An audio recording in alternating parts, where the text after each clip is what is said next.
May Jesus be praised and onward with Mary. A good and holy day to all of you, dear children, in the sacred hearts of Jesus and Mary, and in the most chaste heart of Saint Joseph. Welcome back to our morning feature, Saints and Coffee. Today is Wednesday, the 23rd of April, the Wednesday of the so-called octave of Easter. That is as if it were a single day, the whole week. And it is the 6th day, the octave of Easter. It is the same day, however, also of the novena to the Divine Mercy, which clearly we all hold dear. The listening figures tell me that during the novena this attention is rewarded. Indeed, I'm grateful to God for it. I am happy about this. It is one of the signs of the indicators of our Catholic identity. Divine Mercy, in a general sense, but then the devotion, which was one of the constants, one of the hallmarks of the pontificate of John Paul II, with Saint Faustina Kowalska, the image. We will have the opportunity to talk about it, to look into it in more depth, and the chaplet of Divine Mercy. We are doing the novena, which will end next Saturday, and today is the 6th day. We are doing it live at 6 o'clock in the evening. It is significant that there are more than 1,000 participants in that prayer. There, really? I thank you from the bottom of my heart. So this afternoon, once again, there will be the same day of the novena, as we will see for today. It is dedicated to gentle and humble souls, so do not pray for me. So, here we are then on Wednesday, the 23rd of April. Last night I gave a catechesis of mine, extremely important for taking stock of the situation, a recap of what Roman Catholicism is really experiencing regarding the next pope or pseudo-pope. It is better to say things as they are, unresolved, because you know, if you do not solve a problem, sooner or later it resurfaces. There's nothing you can do. The chickens come home to roost. I have just come from, a short while ago, so there was yesterday evening's catechesis entitled Bergoglio, Pachamama, and the Devil in the Vatican. I would like to say to my detractors, watch it carefully. Then if you have the courage, come at me. But that's your business. Because against fact there is no argument. Bergoglio authorized an idolatrous rite.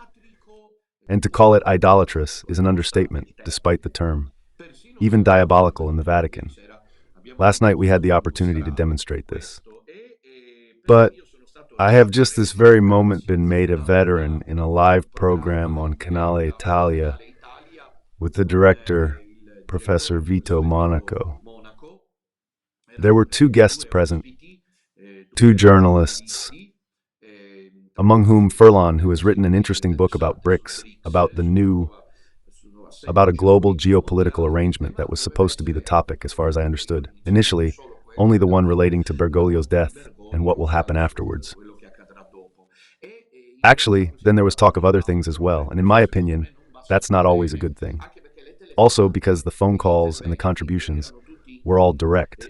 For those who were following, the questions were essentially addressed to Don Minutella regarding the issue he was dealing with.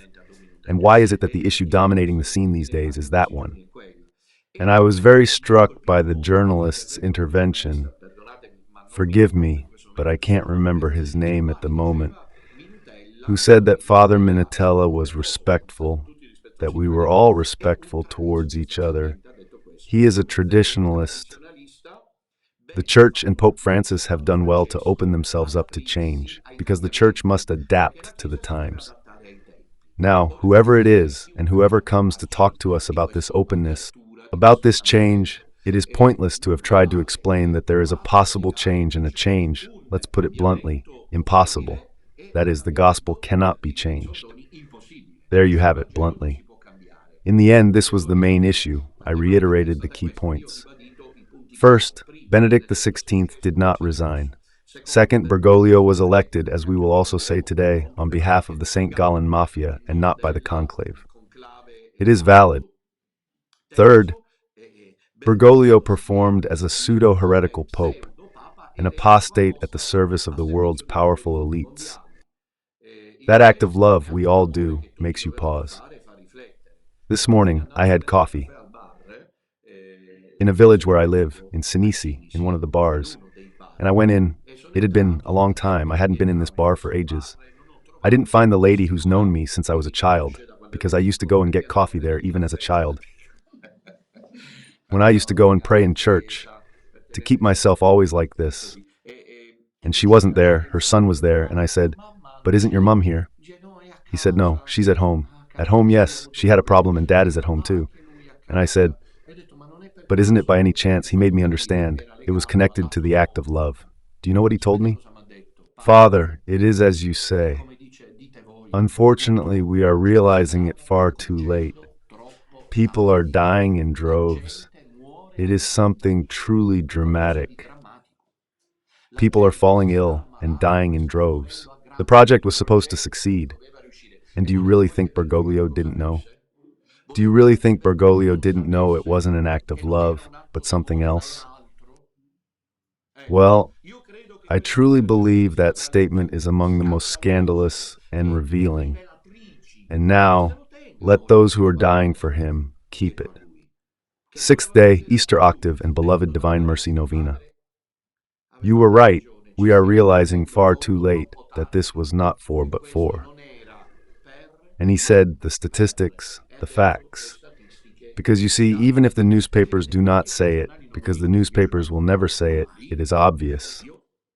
The televisions do not say it, but we do not live on the planet Moon or on the planet Mars. On the Moon, we live on Earth. So whether you like it or not, the human consortium, then if, let us suppose in a town, let us suppose Sinisi, which could be any other, Paolo Savigliano, like anyone else, you hear people say it, don't you? You know, he died, who that one? But he was fine. Well, he'd done that thing, and then he never recovered. I can give you another account about this because, I repeat, Bergoglio walking alone in St. Peter's Square, warmly praising the dire emergency, praising the intervention, a truly diabolical staging.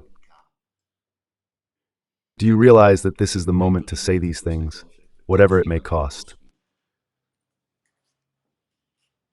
A diabolical charade, with the complicity of the Church of Rome, which therefore is not the Catholic Church. Call it whatever the heck you want, but it is not the Catholic Church. And the other day I was going to the thermal baths last week, and I came across this bloke, an athlete, about 45 years old, with these huge lumps. So one on his forehead, you know, he was in the water, you couldn't see the others, but this one on his forehead, since I knew him, you know, then you never really know what you should do, because what do? Not ask, and he says he doesn't ask me. So I asked, "Hello, dearest," but I was actually talking about you, Father. I was talking about the devil, and the horns appear. To make a bad joke, and oh well, it was a joke, and I said to him, "But what happened to you?" But he said to me, "Look, I'm not going, come on, I'll take care of myself." Because after I did what someone called an act of love, he said to me, "Look at the state I'm in." I was absolutely fine, you know? The barman today, you were really quite right. We're only just realizing it far too late, you see? Here's Bergoglio, who at Christmas, instead of foreseeing the Messiah, he spoke about another Messiah who arrived with the containers below zero. I'll stop here, otherwise they'll block me completely.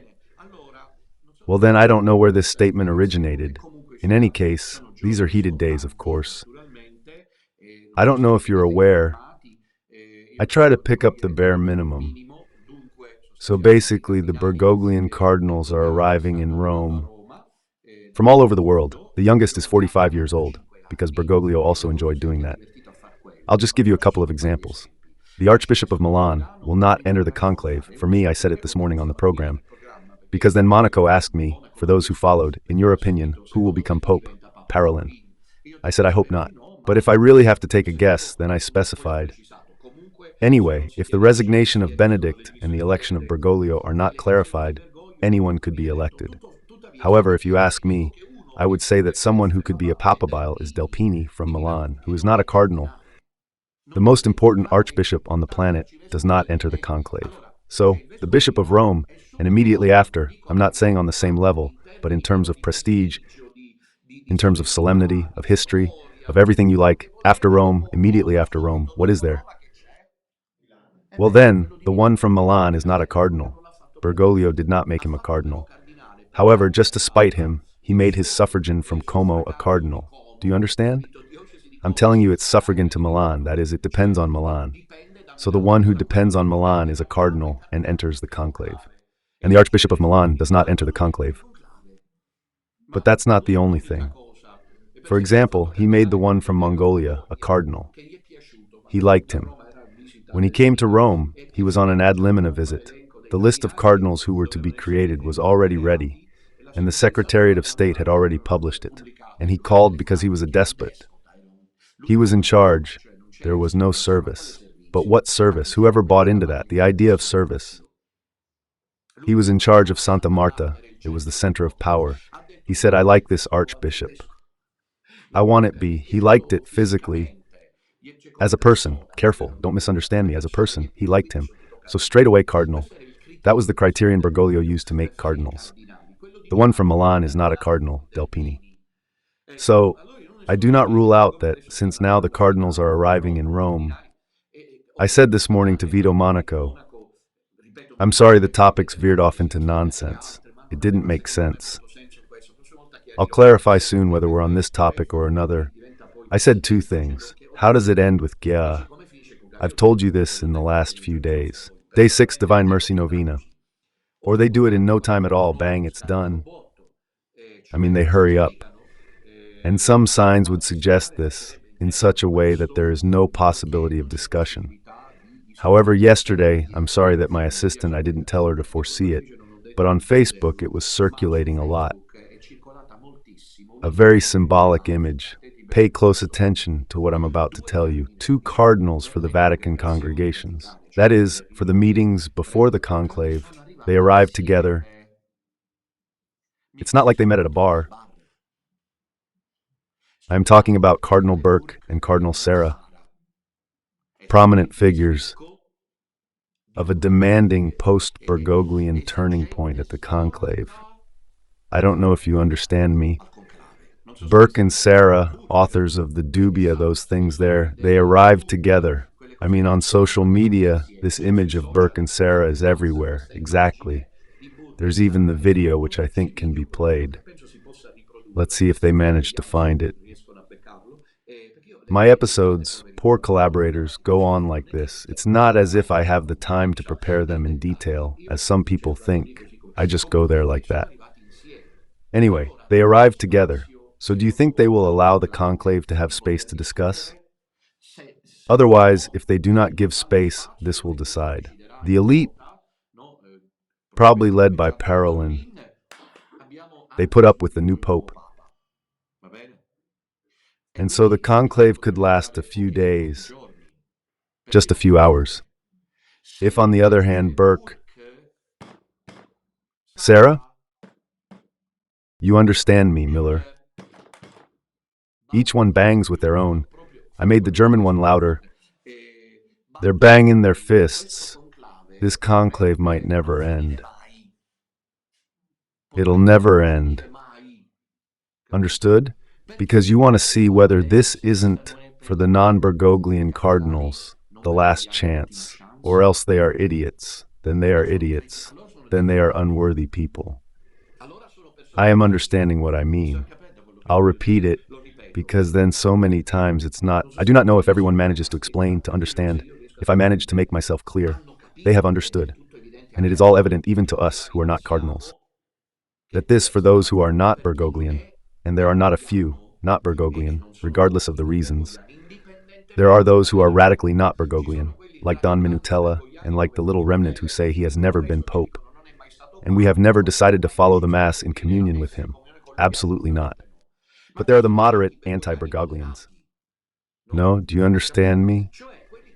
I mean, people like Burke, Sarah, it's a kind of moderate anti-Bergoglism, let's say. A middle ground. Here, now it is clear to the entire anti-Bergoglian world that this is the turning point. After 12 years of pseudo-pontificate, this is where forces should be joined. It is the wrong choice. Always keeping the small remnant out, as if we were a sect, they will pay for it. You will see that they will pay for this, because unity is strength. This was the moment to unite, because Burke was not calling me again like he'd that time, when he asked me to go kneel before Pope Francis and say, "Lend us, I am not, but I am. Will you not lend us your numbers? Because we need them right now." Don Minutella, make a gesture. What do you think I would have done? Think carefully before answering. Don Minutella, things went as they did. You stood your ground. We recognize your strong consistency. We are asking you for an act of humility. Now will you lend us your user base to save what can be saved? What do you think I would have done? I would have said, certainly yes. As long as there are guarantees that make it possible to clarify things. Yes, for now let's do this, let's join forces, whereas over there everyone just goes in all guns blazing like Brancaleone's army. Now let's watch the video of the two cardinals arriving together. There they are, you see. To my left is the Guinean African cardinal, Sarah, let's show it again, and on his right there is the cardinal. There, look, let's freeze the image. There they are. There they are. Why are they arriving together? It seems to me it's by chance. Did they meet at the bar? Did they have a maritozzo together? Look, shall we go to the congregation together? No. And it's all obvious that they've sent a signal. We're here, and this time we won't allow ourselves to be boycotted because, poor things, one must tell the truth. These ones were without doubt, at least these two. They were present at the conclave in 2013. They were without doubt boycotted. It is necessary to understand what they intend to do, because one thing is certain. If Parolin, the Masonic elite, the Vatican of the false church, wants to settle the matter quickly, they hold a conclave, quick as a flash, as I said. If, on the other hand, the matter is serious, then, well, after that, the debate inside the conclave will be fierce. I think we'll be back to the times of the Middle Ages when conclaves never ended. All right? There could even be news that one of the cardinals has died of a heart attack. They found him dead in the conclave room. Do you think they will feel safe? At odds with each other. Get ready for this. They will all feel threatened, at odds with one another. The radical Bergoglians and those like Burke and Sarah, they will look at each other with suspicion. There is absolutely no atmosphere of fraternity. Yes, this should give pause for thought. They are not brothers at all. In the Apostolic College, they are about to tear each other apart. If God allows it, it will be a fierce conclave, or else, and then that will be the sign that it is over. We have been saying for some time that they are electing the Pope, Bergoglio's successor, as our predecessor used to say, as our predecessor affirmed. So this is the overall picture. But in the meantime, let me remind you that today is Wednesday, I was forgetting, and this evening there is Father Enrico Bernasconi. Don't miss the magisterium on the family. I think that Don Enrico will also have his say regarding what is happening these days. I presume so, I do not know. I also hope, not only presume, but hope that Don Enrico as well, after Brother Celestino and me, he should take advantage of the opportunity offered to him this evening to speak about what is happening these days. So the conclave should be convened after the formal preparatory rites around the beginning of May. Someone asked me, also Vito Monaco, what do you say about the fact that all the heads of state are coming? I say that he was still a head of state. In any case, Vance went, the last one, with his family and children. This too was a final slap in the face to Bergoglio, who for years has promoted the rainbow agenda, the LGBT world, the different alternative family, Vladimir Luxuria, life as it comes, and so on. And the last image is of Bergoglio giving chocolates, Easter eggs, to Vance's children, whom he takes everywhere with him, the family. So is this perhaps also a sign, is Vatican policy changing? Yes, Vatican policy could change, all right? This could even be positive.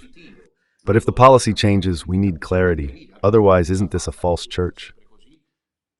Or has it always been like this at this point? Have they always pulled the wool over our eyes? I don't think so, because the church belongs to Jesus Christ and is inhabited by the Holy Spirit. And so, at some point, clarity will have to be provided. We shall see.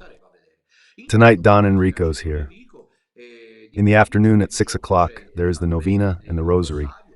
It is the time we must cross with the rosary crown in hand, and more than ever see, as I said last night on the program about Pachamama. And as I said yesterday morning, my first intervention after the death of Bergoglio, I am being targeted in a sensational way, without limit. And I understand why one should bury this voice like this. The die is cast and we move on. But I foresee that if you help me with prayer, as our only strength is prayer, we do not have a daily newspaper. Like Repubblica or the Corriere della Sera, we do not have a television channel like the Vatican Television Center. We do not have a press room like the Vatican does. We have nothing. We have a Facebook profile. Have you ever thought about that? And a YouTube channel, something incredible. But then you have to help me intensify your prayer. Because this is the moment when everything must become clear. So let's move on to today's episode. Watch them in sequence, starting from yesterday morning. That is from yesterday morning. Watch the broadcasts in sequence. I'm also asking you to collect these episodes. From yesterday morning's one, the first, yesterday evening, the second, today, the third, and so on, with the others tomorrow as well, which is Thursday. Both my episodes, Saints and Coffee in the morning and then Thursday evening, dedicated to the current situation. Today we will be delving into the topic I announced earlier, Brain Point 3, entitled St. Peter or St. Gallen. Here we are, that's today's title, St. Peter or St. Gall. St. Peter. St. Peter evokes the great dome, which by the way is black. Precisely at the moment when Bergoglio dies and his successor is being prepared, the dome is black as it has never been before. All right, it's not a fact, I'm telling you. The first is between Celestine, who doesn't believe in these things. Poor thing him. What a shame, because otherwise he would have been a super saint. Instead, he's just a saint. Well, he has this Thomistic approach, and that is that patience for him. So the dome of St. Peter's is black. And they haven't cleaned the smog, because it's the first time there's been smog in Rome, so cars have arrived in Rome in the last 10 years. It seems to me that cars do exist in Rome, and yet it has never been so black. They haven't renovated it. It's not true. They had only just finished fixing it. So perhaps, just like the fog in Rome, the fog at the funeral of Benedict XVI, like the crow eating the dove released by Bergoglio, the ominous black crow ravenously devouring the white dove like a sudden bolt of lightning, striking on the very day of Pope Benedict XVI's unexpected resignation. The majestic dome. It could even be a foreboding sign that the dome of St. Peter's has turned black. Because it's meant as a message for every beholder. It remains black. In any case, it is the Grand Basilica of St. Peter. It truly speaks for itself. You speak with the Americans, the Chinese, the Japanese. There is a person in the world who, when you say St. Peter's Church, immediately they say a name that is a brand, an identity, St. Peter. And then to the side, there is the Sistine Chapel, where the cardinals gather. The cardinals, when the Pope dies, gather in the Sistine Chapel to elect the successor of St. Peter. Well, however, of late there has also been a contender, an antagonist figure, and there is the St. Gallo Church. Sistine Chapel, Gallo Chapel.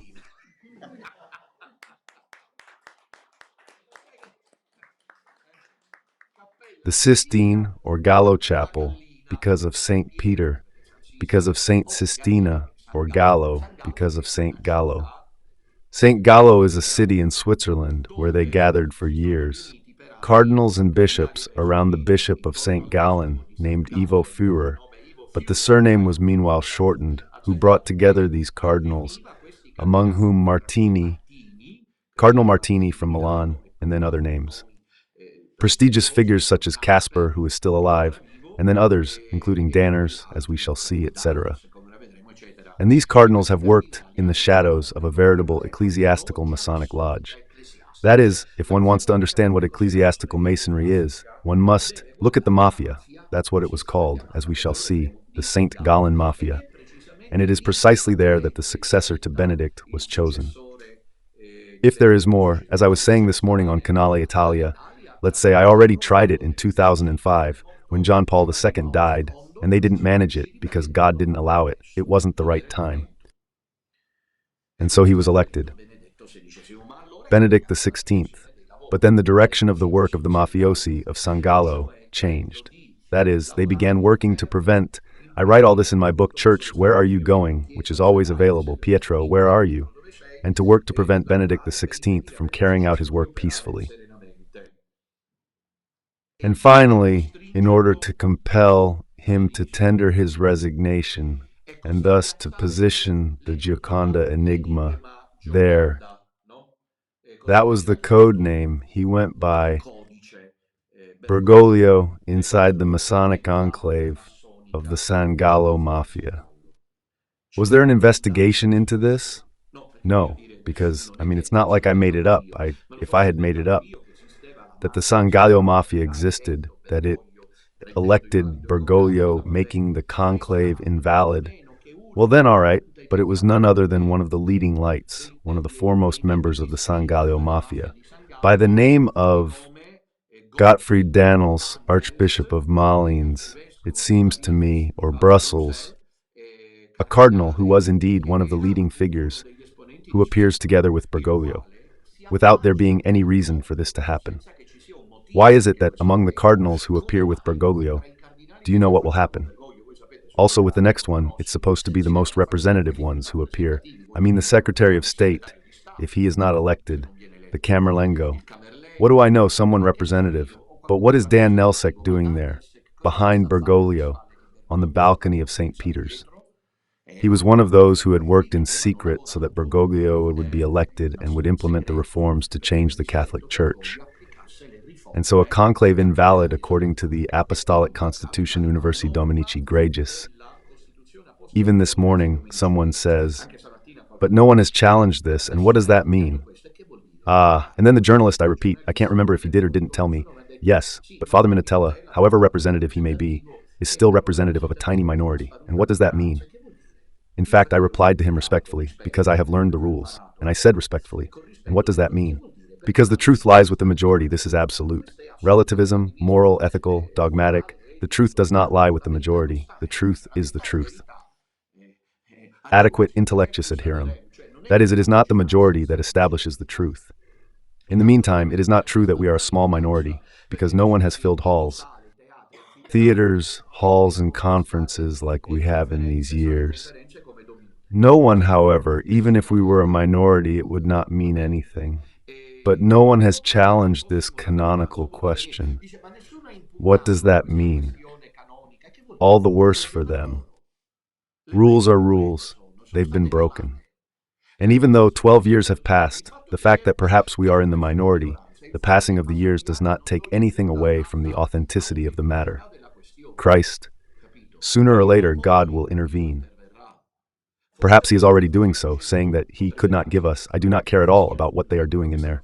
My attention is entirely on you. Understood? Just accept it. It could go like that, eh? That to God, Father of everything that is happening in there. And I'll stop here. I really could not care less, even if the whole world is focused there. They must have celebrated when Barabbas was freed. Don't you think, at the same time as Good Friday, while only a couple of poor women with only one apostle were weeping over the death of someone who stood up to Jesus of Nazareth? But that's all in the past now because Pope Francis is here.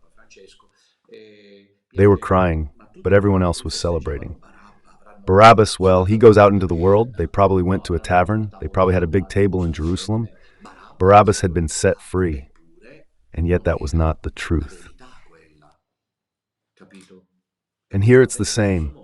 They're celebrating now that the new pope is coming, but it's Barabbas. Let us return to the San Gallo Mafia.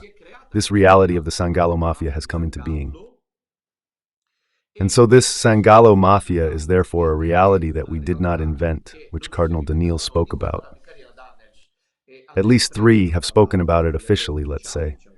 Cardinal Danneels, Monsignor Luigi Negri and Monsignor Antonio Levi.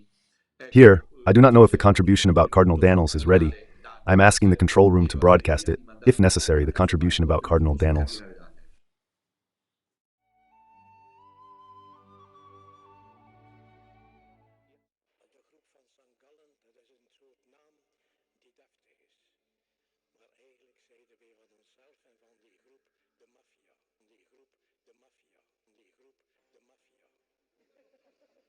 Son el cardenal de Milán, Carlo Maria Martini, su compatriota 𝐥'𝐞𝐸 𝐶ilvestrini, los cardenales alemanes Walter Kasper y Karl Lehmann, el británico Basil Hume y el obispo holandés Adrian van Loon.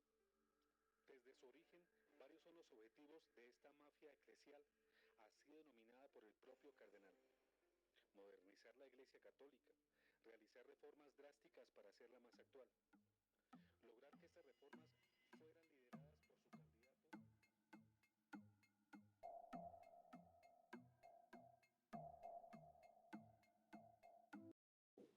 Well, the segment was taken from Radio Spada.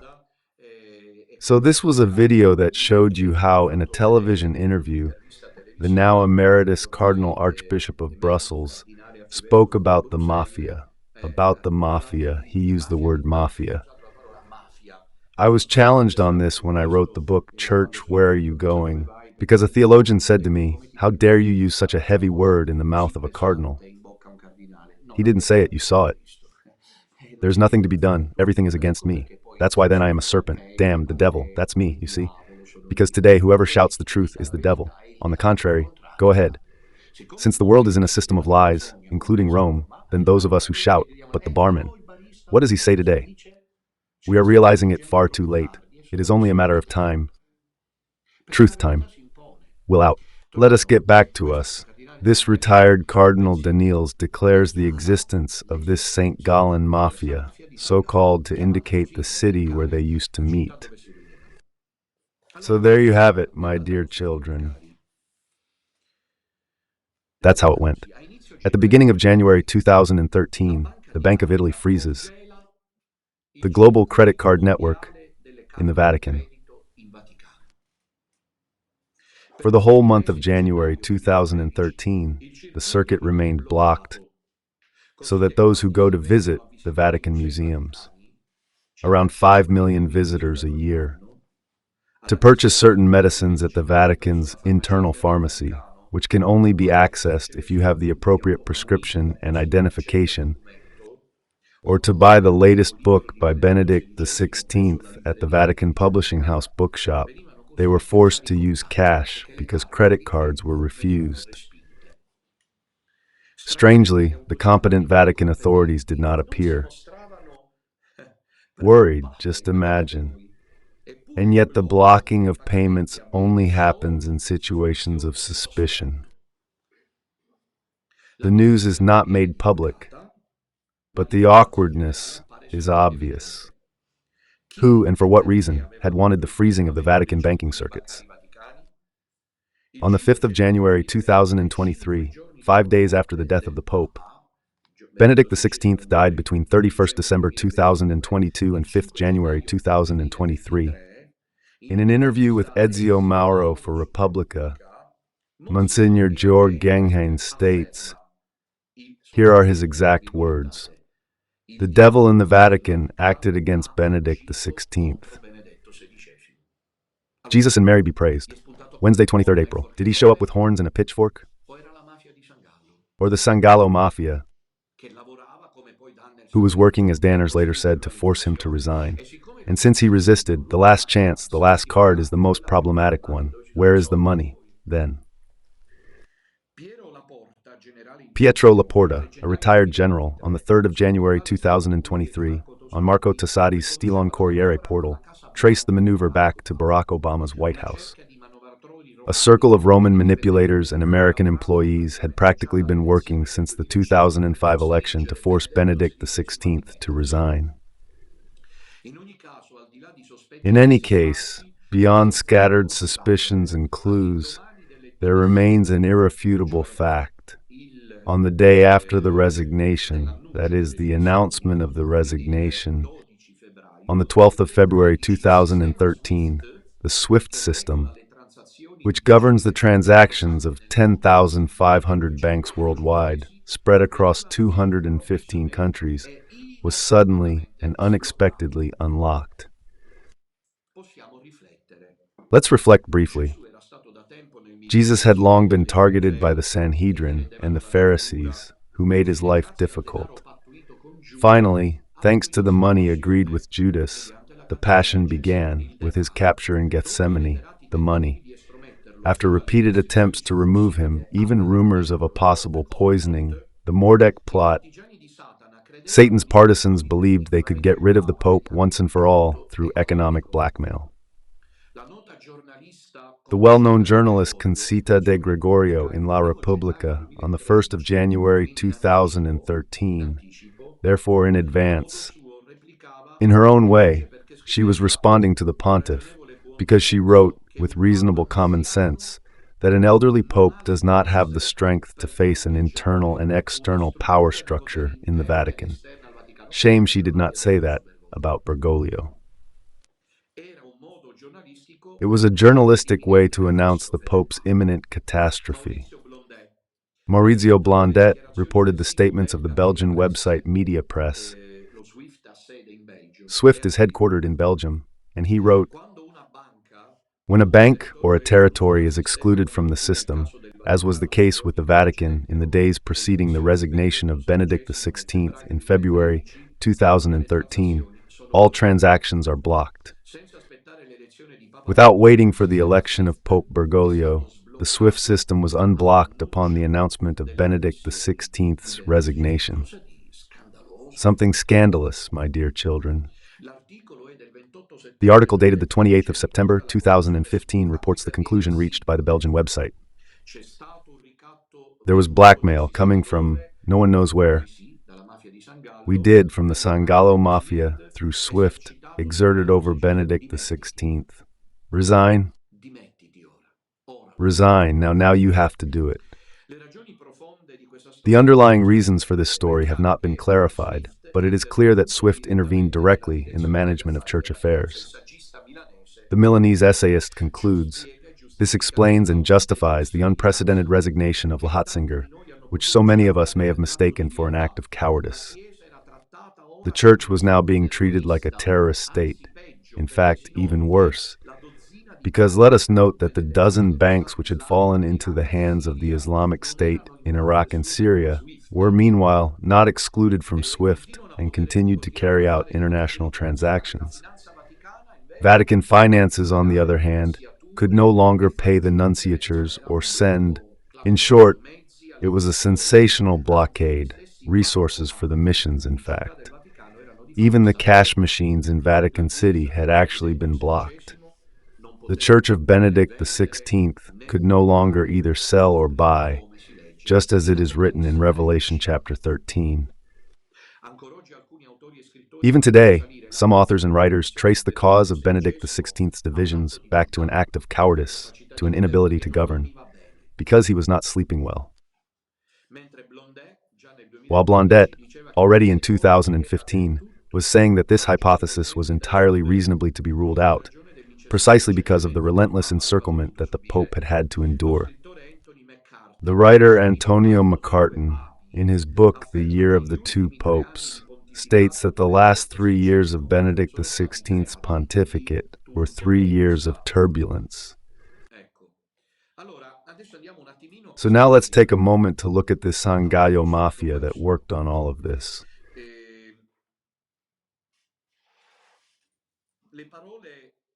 The exact words of Daniels's words are absolutely unequivocal. I am reading his statement, which we saw a little while ago, just a bit earlier.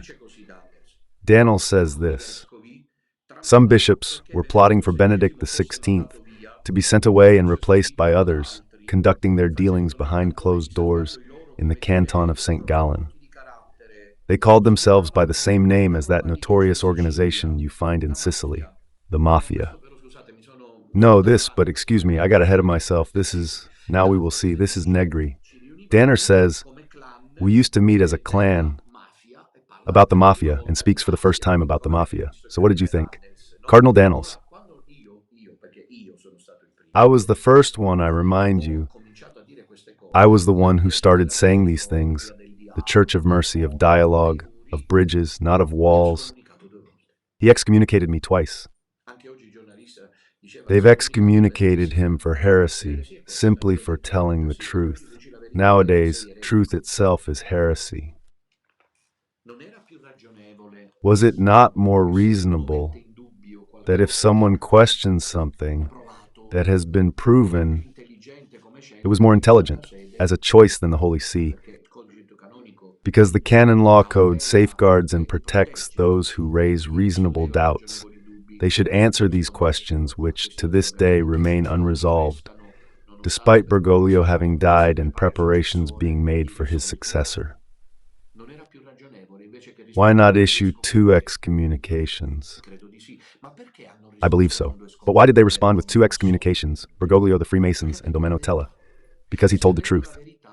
And if he told the truth, it is irrefutable, so it cannot be denied. He said it quoting a cardinal, quoting sources, quoting documents, quoting facts. He's certainly not a little nobody, as they tried at every opportunity to make him out to be a clown. They tried, do you remember the early years, RI, Lebene? They wanted at all costs to make me seem like a half-wit. They did not succeed, because I did not let my heart be worn away, and I carried on with the work of denouncing, which to this day scandalously remains unresolved, because they have not answered these questions we have raised. Now instead, we can see the intervention of Monsignor Luigi Negri. Monsignor Luigi Negri's sensational St. Gallen Mafia expose.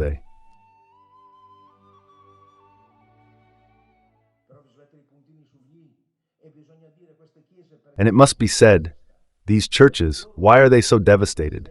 Because their bishops, instead of acting as bishops of those dioceses, were plotting for Benedict to be sent away and for a structure to be put in place, doing so in the canton of St. Gallen.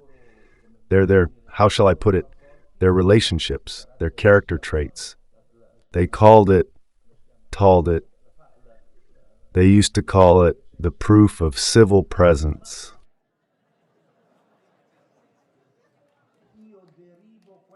I derive this information from the fact that in the biography of Cardinal Daniels, Archbishop of Brussels, until about 10 years ago, these things are recounted with us and with the men.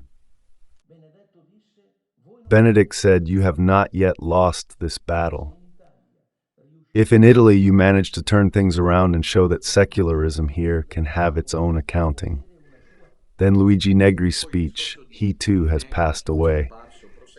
Continues, but this was important to say, let's read it again. Some bishops were plotting for Benedict XVI to be sent away and replaced by others. Doing in the canton of St. Gallen, their character reports, they called that thing there, that exists in Sicily, the mafia. And everyone laughs, because no one realizes how serious these statements are, even considering them trivial. And yet that is what made the difference, because Bergoglio was put there by the St. Gallen Mafia, the conclave. So it was invalid, for 2 reasons, at least 2 immediate ones. The first is that the reigning pope was still there, holder of the munus, which he did not hand over. Because even this story, here we will have a chance to look into it further. He should have written renounce the munus. He did not write munus, he wrote ministerium. No munus was ever handed over. If St. Gallen's Mafia rigged the conclave, it's invalid, so Bergoglio was never pope.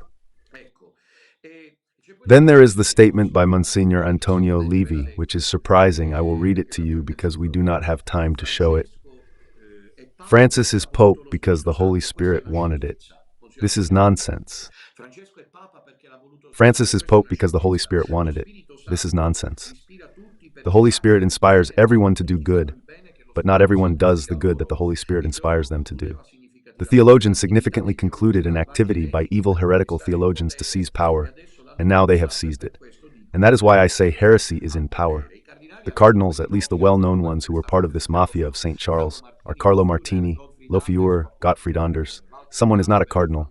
Walter Casper, Van Leeuwen, 𝐤'𝐸𝐫 𝐍𝐫 Theodore McCarrick, Lubomir Husar, Jose Policarpo, Marfio Connor, Basilium, and Carlo Lehmann. Most of these are dead. I believe the only one still alive, I could be wrong, is Cardinal Walter Casper. At this point in time, we can ask ourselves why it was decided not to address this issue. I will explain it to you with a concrete example. Follow me closely. The first to announce the existence of a team, this is what Bergoglio called it, was the journalist 𝐸𝐮 𝐃𝐨𝐬𝐢𝐳, English, from London. I do believe so. Already, if memory serves me well, back in the year 2016, he was talking about a dedicated team that had worked diligently behind the scenes for the election of Cardinal Bergoglio, pushing Pope Benedict XVI to resign. And he even mentioned the actual names of 3 specific cardinals. 𝐦'Hyderi, which was the first time that the existence of a Bergoglio team was announced, which however was headed by the St. Gallen Mafia. These figures included Marfio, Connor, the names Walter Casper and Daniels, Gottfried Daniels. After about a couple of days, the spokesman for the Vatican press office, it's all documented in this book of mine, Pietro Doveseni, intervenes publicly saying, "In my own words, Marco, journalistic leaks claim the existence of a team of cardinals who allegedly worked to push Benedict to resign and to elect Pope Francis. It is obvious that if so much faith is involved, it is because such a statement carries with it the invalidity both of Pope Benedict's resignation and of Bergoglio's election. So it is a serious matter." Statement by the false Father Lombardi. Then I ask myself, how will these people have to... But Bergoglio taught them to ignore God's judgment. Father Lombardi says that the cardinals in question categorically deny having taken part in this team. This is the official statement from the Vatican press office. In a little while, Daniels, in his biography and in the television interview, says that a Sangallo mafia existed. Cardinal Marfio Connor says that he was part of this Sangallo mafia. Cardinal Casper did not deny it. He affirmed it, but he did not deny it either. So, as you can see, the statement from the Vatican press office was completely false and was immediately used to cover up the volcano, which has erupted. But you know, it hides the volcano. Sooner or later it will explode anyway. Be careful. And here it will explode sooner or later. I do not rule out that God may decide, based on our building, that the conclave could become the occasion on which the cardinals will tear each other apart. And I must also clarify, we cannot go on with these lies. If they care about love for the church, they cannot just pretend nothing is happening. They must clarify what the Sangallo Mafia was, why Benedict XVI really resigned, or do we still have to shout about it?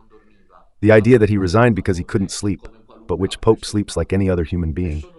And here I am, the guide of the little remnant, a surreal life for anyone, let alone the Pope.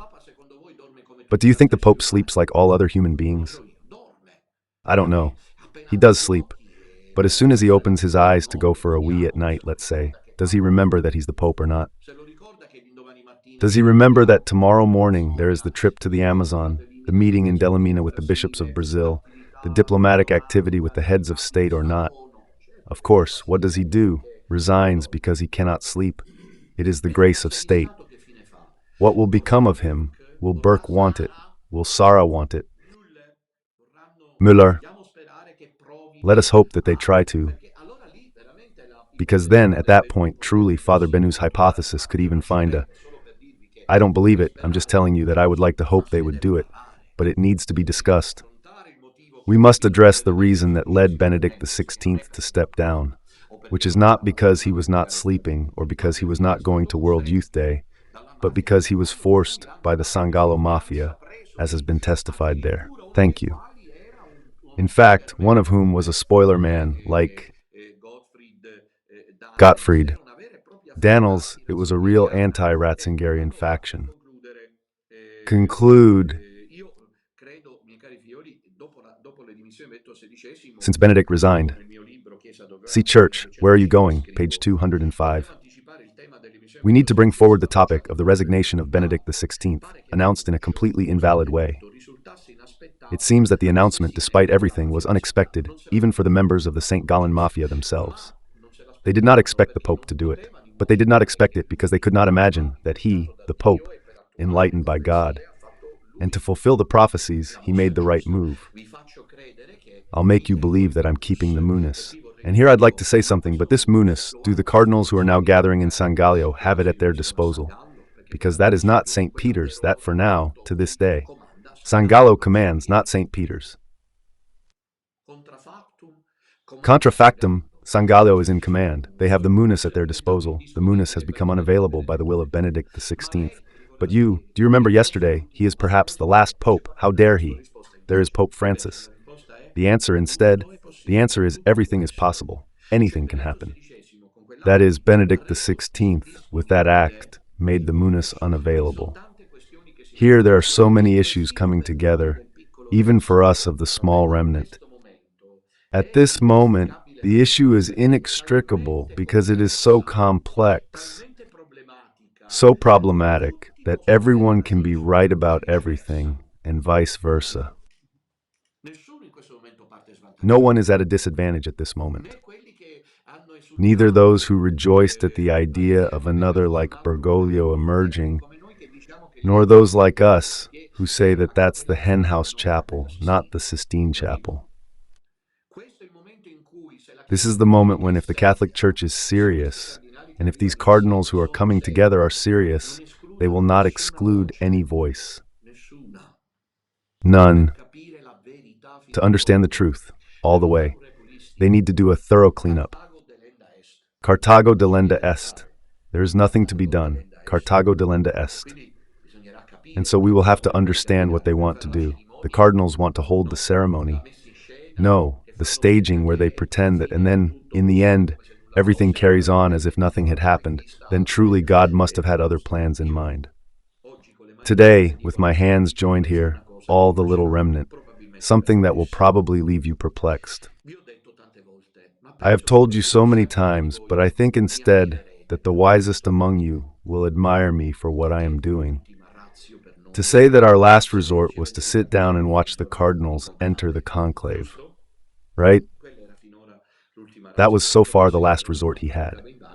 Because if he enters another invalid conclave, it means they have acknowledged that Bergoglio was pope and that that conclave was valid. Are we clear? I am giving another opportunity.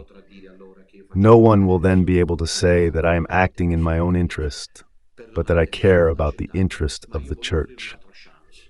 Forgive me if you do not accept it, but I want to offer another chance, seeing those two arrive together, because it is a message that Sarah and Burke are sending. I want to offer another chance. This is it. Let's just let them go in there. Let's just let them in. It may very well be that they also carry our interests with them. I mean, not directly, because unfortunately we have always been regarded in the worst possible way. But they do, however, want to put on the table some issues from the general congregations that are being brought up. And then, when the conclave begins, the issue of Pope Benedict's divisions, the fact that he didn't hand over the munus, he says. But they haven't declared the Pope dead, and when did he die? All right, you are right, but they are entering 𝐓𝐵RCA for the second time, Bork and Sarah, in a valid conclave. You are absolutely right, but the moment is solemn. Therefore, we can still grant, just think for a moment who Dominutella is. Here you really should find, without any more doubt, that Dominutella loves the Church.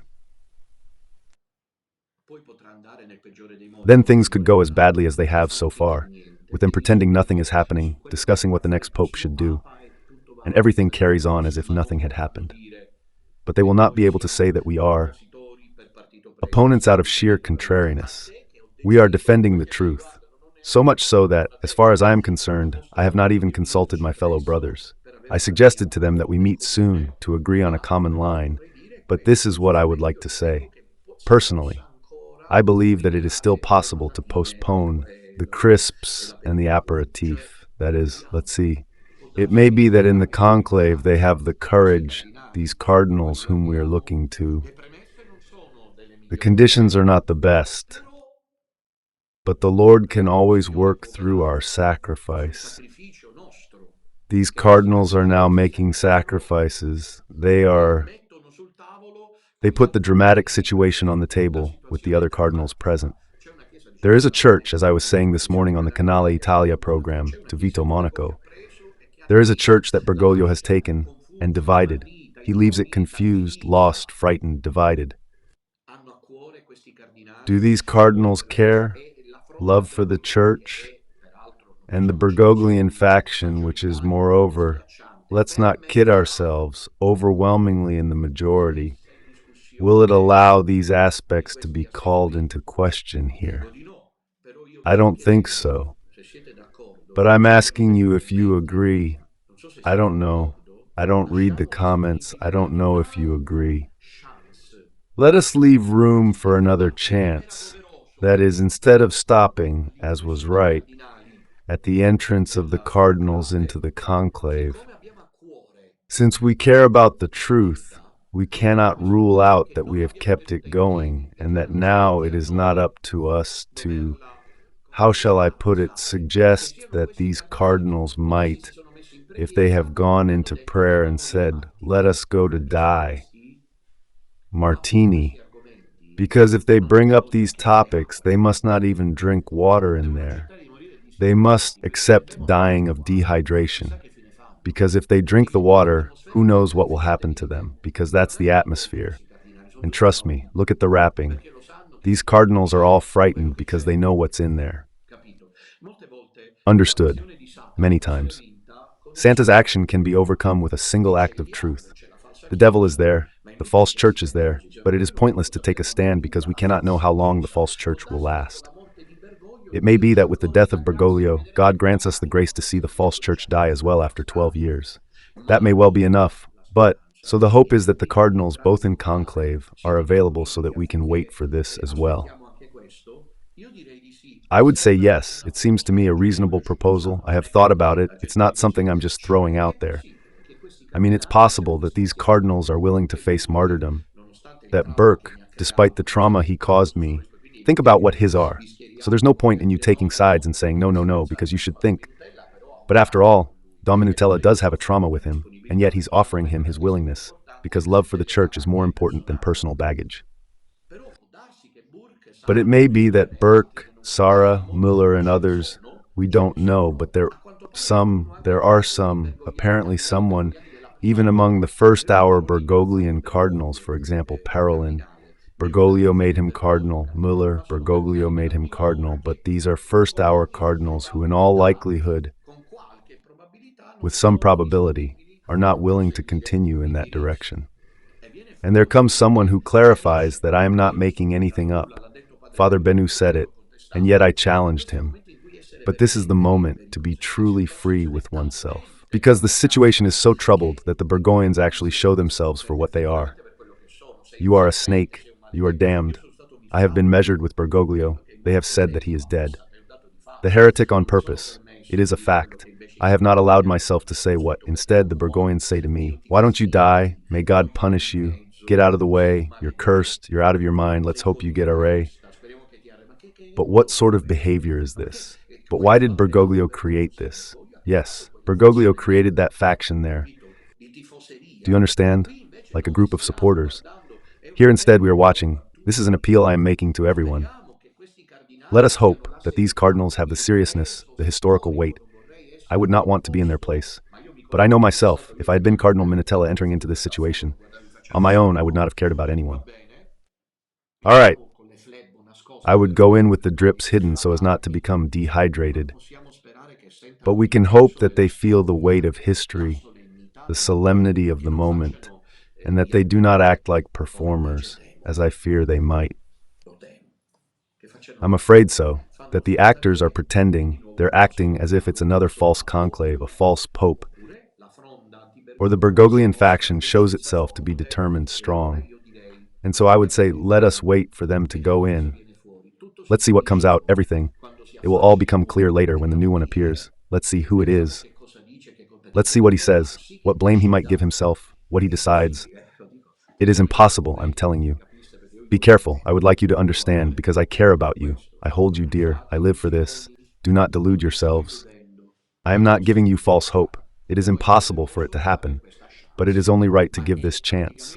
But it is practically impossible for it to happen, for a pope to emerge who would open an inquiry into why Benedict XVI resigned, into why there is talk of the St. Gallen mafia, because Bergoglio has made these concessions that the gospel does not propose. And let us try to recover. Those who have understandably expressed discontent and have fought to defend the apostolic heritage of the faith. However, it is only right to be able to hope for it for them, more than for us. Because, and I will conclude, if it does not happen to us, what are we missing? They are missing everything. We are missing nothing. So it is a concession that we are making to them. And think about it carefully. Because we are strong in the apostolic heritage, in faithfulness to the gospel, they are not. To varying degrees, because after all Burke raised the doubt, but then he stopped. So he is not entirely complicit, but in a way he is. However, we can hope that they will do something. There are signs something is there. Because, for example, Bergoglio had written that the Pope's body, and this is a document not meant to be shown, I believe. Because I have not read the document, and one of Bergoglio's last actions was to make a document in which he said he did not want it to be shown. And yet since yesterday they have been showing it, so in defiance of what he had established. This is also a signal to say, hold on a moment. It is a signal sent to people like us. Keep calm, wait. Maybe now something will be resolved. I do not know, and it is possible we can hope for it. The Church is one, holy Catholic, but it is also apostolic. We can hope for this and pray, even though I find it practical.